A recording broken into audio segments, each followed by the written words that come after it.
Hello, I'm here in Berlin at the We Are Developers show with Andreas M. Antonopoulos.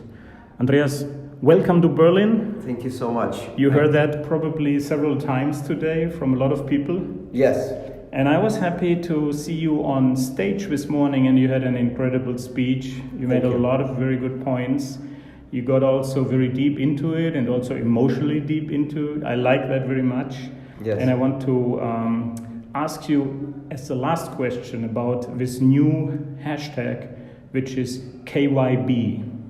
Know your banker. Know your banker. I really You like like that. that. I really like that. I tweeted out this morning.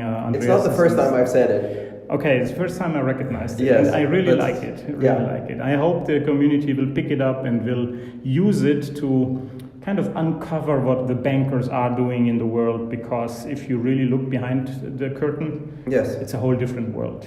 Yes. But right now I'm more concerned about two technical issues, Sure. which I'd like your expertise and your explanation on. And this is what I found even recently again for I felt like the 100th time, and that is the 51% attack. Yes. And in specific, there was one person on a podcast who said that a nation state can just build enough hardware and deploy enough hardware to run a 51% attack, and that's the end of Bitcoin, because the nation state would be able to control everything which is going on there. Yes. What's your take on that? It's incorrect. Yes, I From know a technical that. perspective, it's incorrect.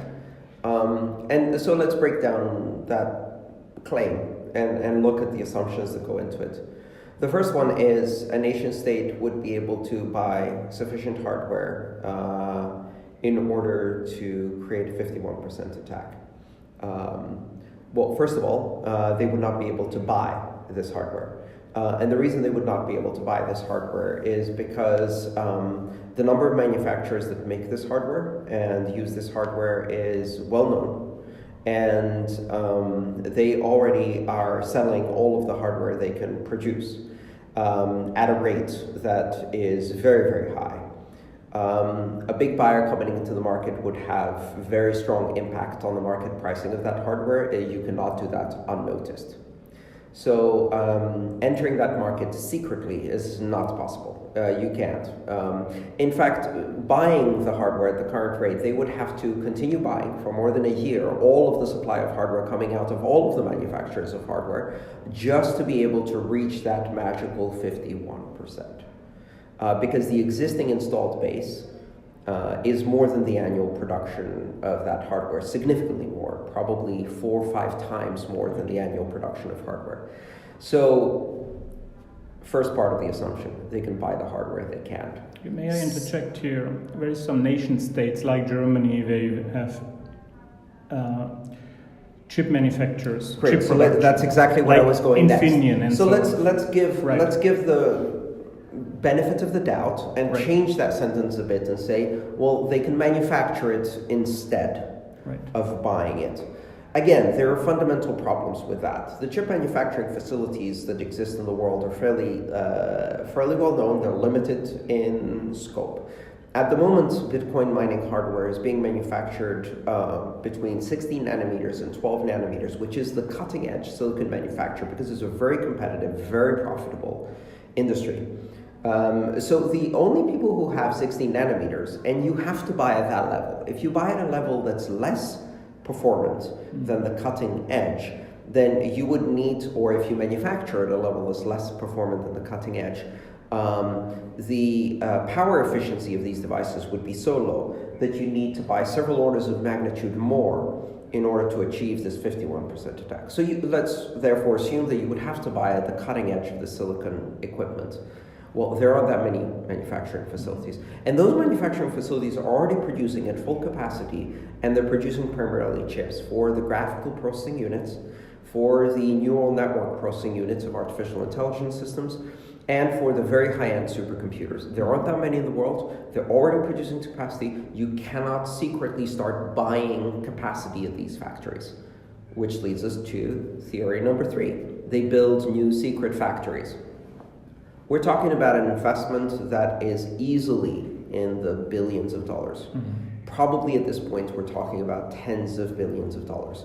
Okay. Now, what do we get for that? So let's, again, give the benefit of the doubt. The new sentence is, a nation state creates new silicon fabrication facilities for no other purpose than to secretly build chips to defeat Bitcoin at a cost of tens of billions of dollars, or billions of dollars at least, and then utilizes those to build at a cost of more billions of dollars these chips, which it then installs in secret data centers consuming gigawatts of electricity, again at hundreds of millions of dollars, to achieve what exactly? And this is where it gets tricky.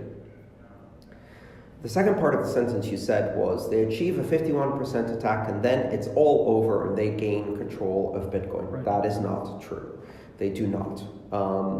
In fact, a 51% gives a very limited advantage that only persists for a very limited period of time, which is as long as you can sustain the attack.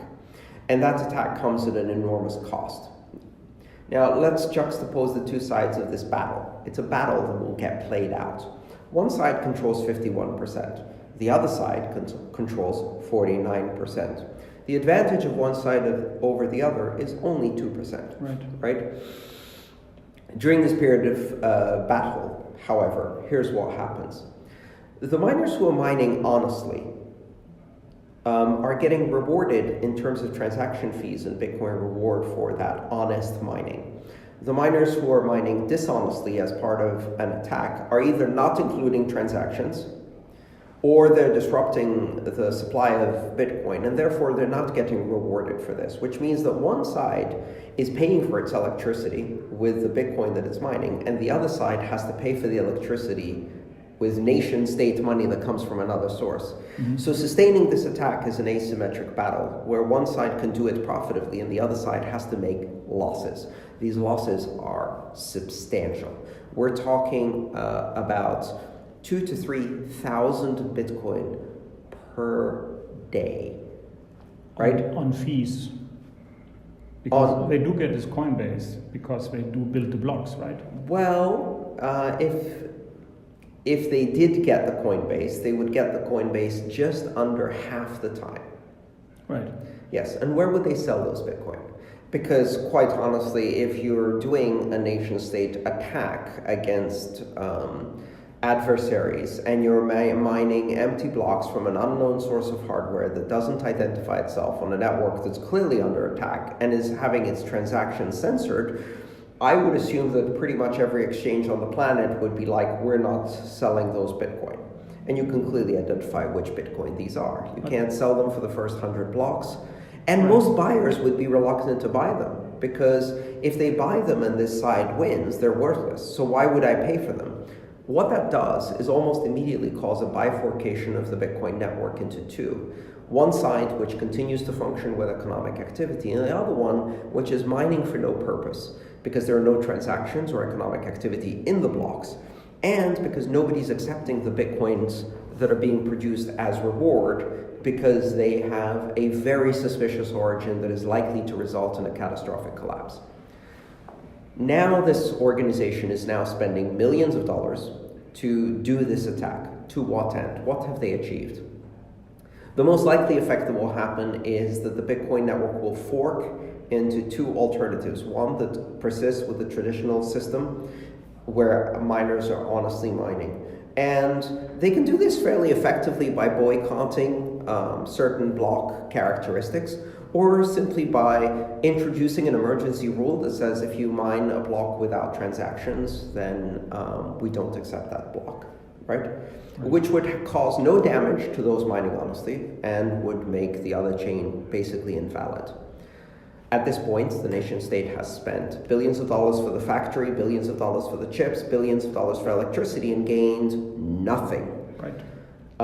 They also haven't disrupted the network. The network has continued. In fact, if you demonstrate that it is impossible to do this kind of attack, the impact that will have on the world consciousness to know that, oh, Bitcoin can resist a nation-state 51% attack, you just made that chain, the 49% honest chain, twice as valuable. Yeah. And there's many other things that happen in the meantime. But the most important thing to realize is that attack has to be sustained. It has to be sustained with an enormous expenditure of energy, which is not compensated because it doesn't have economic activity. And ultimately, those miners cannot change the rules. And this is really important to understand, is the miners doing the 51% attack, all they can do is prevent transactions from being confirmed, which is a denial of service attack, which will be very noticeable and will be swiftly result in countermeasures, or they can essentially double spend transactions, which again will be noticed and will result in countermeasures and most likely having them blacklisted from exchanges. So they don't actually achieve damage to the network, they don't achieve damage to the economy, they don't stop the operation of the network, and they don't gain any money. In fact, they do so at tremendous monetary loss. And if you want proof of this, I can tell you that no one has done a 51% attack on Bitcoin because they already know this is how it's going to play out. Right. Even people with very big resources.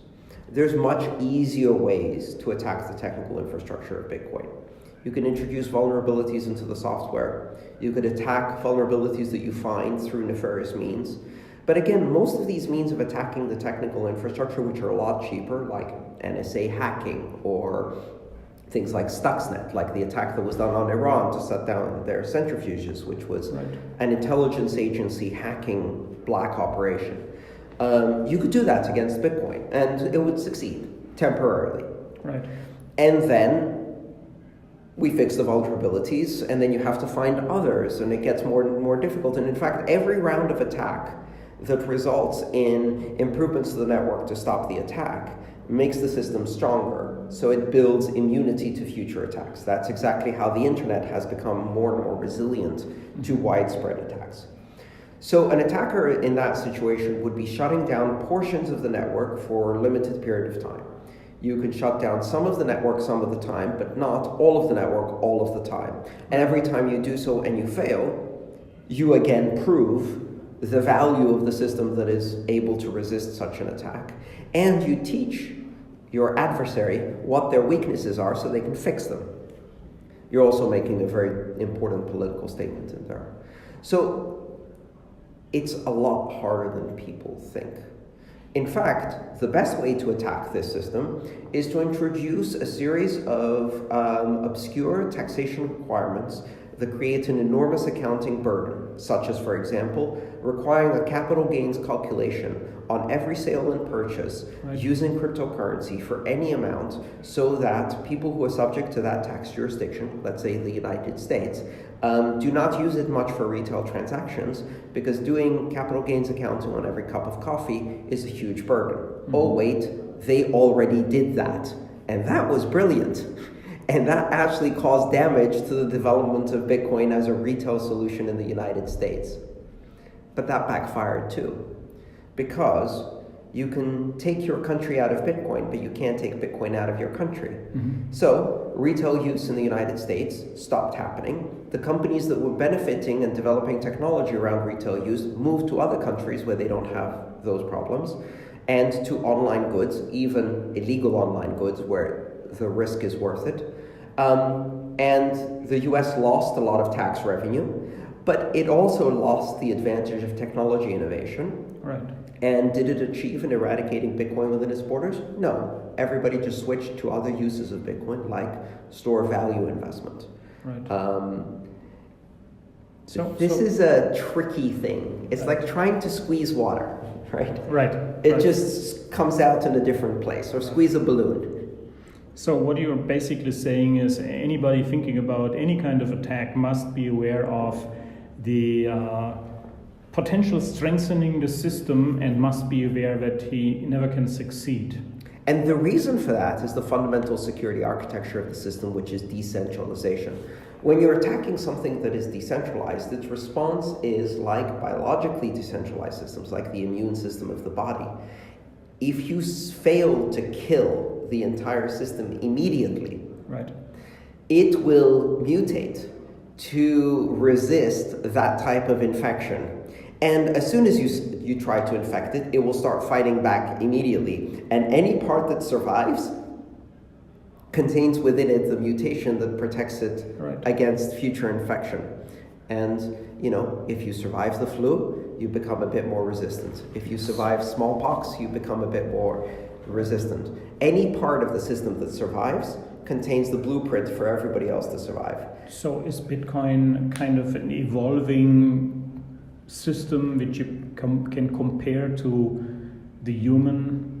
Absolutely, it is, because it's composed of many different individual components that are diverse in their functioning. But it's a special type of evolution because this is not a random mutation evolution. This is not evolution by random mutation. Okay. This is directed evolution. This is intelligent actors directing the evolution of the system in direct response to attacks. This is a war. This is an arms race. This is a battle. I would prefer perhaps, let me take that back. Let's not say war, because war involves violence. Let's call it chess. This is a battle of chess. Right. It's a battle of minds and logic. So, the 51% attack is an opening move. Right. It's like moving your queen. You haven't won. You've made one move. The game is long. There are lots of moves your opponent can make. Don't think you can predict all of them. The difference is we have a fundamental asymmetry, right? And the asymmetry is that the nation state is limited in what it can do within its jurisdiction and borders, mm-hmm. right? And the participants on the other side of the chessboard are operating internationally, are operating with different sets of equipment and motivations, have different profit motives, have different skills, and they fight in many different ways. Right. So it's asymmetric warfare. And if anything nation states have proven they're not good at, it's asymmetric warfare. Anytime they try to shut something down and they face asymmetric warfare, they lose slowly and expensively. But surely. But surely. Yes. Thank you so much. Especially when the goal is to take someone's freedom away. Yeah, absolutely. Thank you so much for this information and explanation. Maybe we can quickly touch on another confusing issue which I always hear and which I always think, why is this ghost still haunting people even it's not true? And that is that people say that the miners control the system. Yes. And that people don't understand the difference between a miner and a full node. Yes. Which, as far as I know, has been the same software client in the beginning. It still is, in many cases. In many cases, but the functionality, as far as I understand, is totally different. Yes. And miners can do whatever they want. If the full nodes do not agree, the miners are out of power.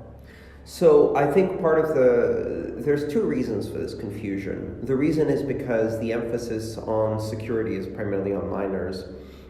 The other reason is because of a historical anomaly, which is in the beginning, when Bitcoin launched, when the white paper was written by Satoshi Nakamoto, a node was a miner. All nodes were miners. Right. And so the word node is used in the white paper to mean mining nodes.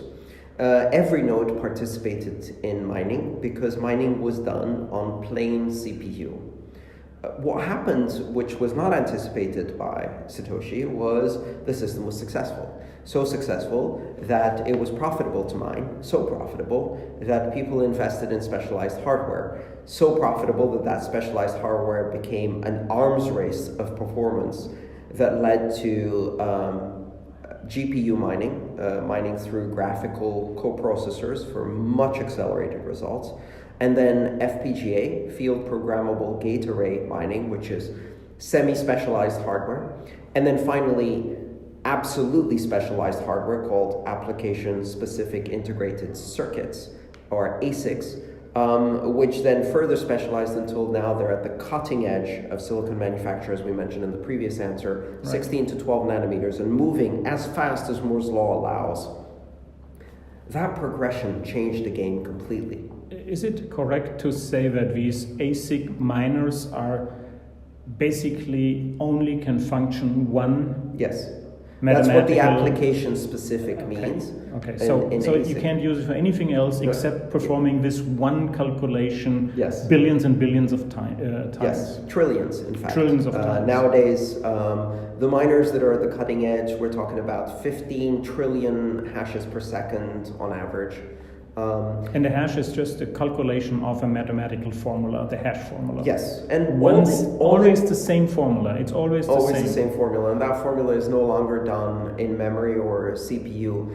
The silicon itself has been chemically etched onto the wafer to do only that calculation, and that calculation is useless for anything other than Bitcoin mining. So you basically built a computer that can only do one thing. Which is basically a stupid computer, but good at the one thing it does. It's not even a computer; it's a calculator, basically. Yes, exactly. And it's almost like a calculator that can only do addition. Right. And it's not even a general purpose calculator. Right. What's important to realize about that is, and this has to do also with the 51% attack, is that this has done something tremendous. It's actually improved the security of the system enormously, because in order to compete, you have to be invested in doing one thing only, and that's Bitcoin mining. And if you do it at a loss, it's a very big loss. Or if you do it maliciously, it's a very big loss. Yeah, because you cannot repurpose the machines, for example. No. So it's either you scrapped. do it, So and these machines become obsolete within a year or two of their manufacture, because they're superseded by even faster machines. Yeah. So once that happened, once that arms race played out, there was a bifurcation of function on the network. Basically, the function of a node became more varied. And some nodes became specialized to do just mining. And the node is not doing the mining. It's basically feeding the necessary information to these specialized computers that are mounted in warehouses in tens of thousands in rows that do with massive fans that just blow out hot air and consume an enormous amount of electricity and make an enormous amount of noise. And there's nodes connected to them to feed them data, but the nodes are not the important part. But that's only one part of the network. Now, everyone who runs a Bitcoin node that isn't mining is running a fully verifying node. What a fully verifying node does, and there are approximately 60,000 to 75,000 of those running around the world. Is it this 60, 70,000 verifying nodes number? I read someplace that there may also be much more just hidden, so that you can't... no, those are the ones we estimate are hidden. Okay, 10, so it's a total. 10 to 11,000 of them are visible because they're accepting incoming connections, and 50 or 60,000 of them are hidden, and we see them only from their side effects. Okay. Now, what these machines are doing is they are the basis for someone who wants to run a wallet or a shop or an exchange or some other economic activity. And in order to do that, they need to be able to verify for themselves if they have been paid, if the payment went through, and to validate transactions. This is called authoritative validation or verification. What these machines do is they run the same consensus rules as the miners, but instead of constructing the blocks, they're reading those blocks and deciding if those blocks are true, valid, or not. And to do that, they read all of the transactions inside and decide whether these transactions are true. And if one of those transactions belongs to their own wallet, and it's in a block that is valid, and that block has been mined onto the network, they can say, oh, I have been paid. How do I know? Because I checked everything myself. I didn't ask anybody else. Authoritative validation means with authority from within, without looking for authority from someone else. You don't ask a website, have I been paid? Because the website can lie. You run software that checks everything yourself. No one can lie to you. That's the foundation of Bitcoin consensus. These validating nodes form economic activity. They're responsible for creating transactions. Miners don't create their own transactions. They process other people's transactions. All of the economic activity that happens with merchants and stores, people's wallets and exchanges happens through these nodes that create transactions on the network. Without these transactions, there is no network. There's no economic activity. You're mining nothing. You're mining empty blocks. And if you don't have exchanges to sell your Bitcoin, you can't pay for the electricity. So, if the exchanges do not accept your block as valid, and the other miners do, because you decided, for example, to change the rules, well, then you've mined Bitcoin that you can't sell, and you can't pay for your electricity. But is this still Bitcoin, or is this something else? It's not, because if somebody else doesn't think it's Bitcoin, and they're part of the economic activity, it doesn't matter if you think it's Bitcoin. They don't, and they won't give you anything for it. Right. Which is why miners don't have power. Because I usually talk about this in terms of the 5 constituencies of consensus. Consensus is the emerging phenomenon, but it's contributed by 5 different groups, and these have overlaps. Miners are a very important constituency of consensus because they have to pledge energy to guarantee security, and they get rewarded for that. They're not the only one. Exchanges, merchants, software developers who write the code that validates the rules, and finally wallets, users. Right. And you know, an exchange may also have developers and wallets, and a merchant may also be an exchange, and miners also can be merchants. Of course, there's overlap. Sure. But consensus emerges from all 5 of these constituencies. If you pull them away, consensus breaks down. If you have miners mining by themselves and there's no exchanges, merchants, developers, or users, who cares? They have no power. So, I think of this as power that appears to exist as long as it's not exercised. I use the example of the British Queen. The British Queen can dissolve Parliament. But if the British Queen dissolves Parliament and the people don't want her to dissolve Parliament, the British Queen just dissolves the monarchy.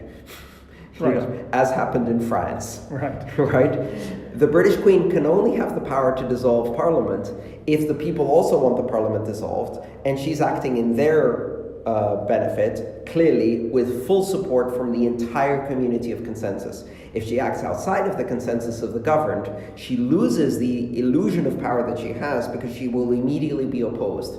She becomes a dictator and is taken down, right? The same thing with Parliament, right? The same thing with voters. Now, in the constituency of consensus, every one of those groups, exchanges, merchants, developers, users, and miners, all think that ultimately they have the power. And that's right, as long as they don't try to exercise it against everybody else. If they do, it's over. So, could some say it's an interdependent system, and it only works with everybody involved in playing the same rules? Yes. So it's kind of self-regulating at the end of the day. That's exactly it. Consensus is an emergent phenomenon that emerges from the collaboration based on a set of agreed upon rules of the majority of honest participants within the system. And those participants are not just miners, because mining without economic activity is pointless. Right. And economic activity without mining can't happen. Everybody needs everybody else to play along. And that's the beauty of it. The game theory actually forces the honest collaboration of all participants. That's the genius of Satoshi's invention, was to use self-interested game theory of all of the participants to force them into collaborating, to have the emergent truth of consensus come out of everybody playing by the rules because it's in their interest to play by the rules. Andreas, this was a great explanation again. Thank you very much, and thank you very much also for the interview. I do hope you have a lot of fun here in Berlin. I'm pretty sure you will take off pretty soon to the next venue. Mm-hmm. I know you're in Zurich next week or something like that. London, then Edinburgh, then Zurich, then Munich, and then Athens. It's a 7-city tour with fantastic. A lot of appearances, so I'm going to have a lot of fun. So for everybody listening in here with being in Germany, Andreas will be in Zurich and in Munich.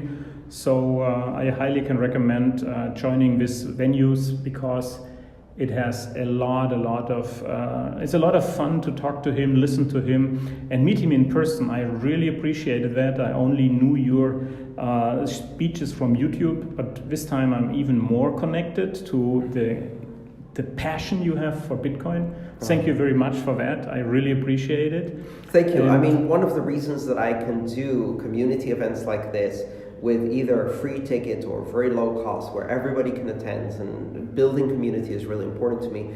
I can do that because I have the community support. I'm not sponsored by a company, I'm not sponsored by a product, and I can remain neutral. And the reason for that is because this entire tour has been financed by my supporters on Patreon, who do a monthly subscription to support me and give me the freedom to do this work for the community, straight back to the same people who support me. So I'd like to thank all of my supporters on Patreon, as well as all of the people who buy my books and watch my videos for supporting me in this work and allowing me to do the thing I love. However, I do want to make a last point that your books and all your work is also available free of charge. Yes. As open source. Creative Commons, yes. But, however, I personally also appreciate having a book in my hands. Yes. This is where you and I differ. You have to pay for the luxury of packaging. Yes, that's what I do. Yes. And I tell you why I do that. That is because I read a lot of books in the bathtub. Oh, very good, yes. And having lost an iPad in the bathtub, you only do it once. Yes. And then you go back to books, because it's a big difference in... Well, I can recommend, many of the new reading devices now are IP67 waterproof. Okay. And so you can read even underwater in your bathtub, and they're quite happy. But, I totally understand the traditionalist approach and wanting paper. All right, so thank you so much again, and have a great time. I appreciate your support, Joe. Thank you. Thank you.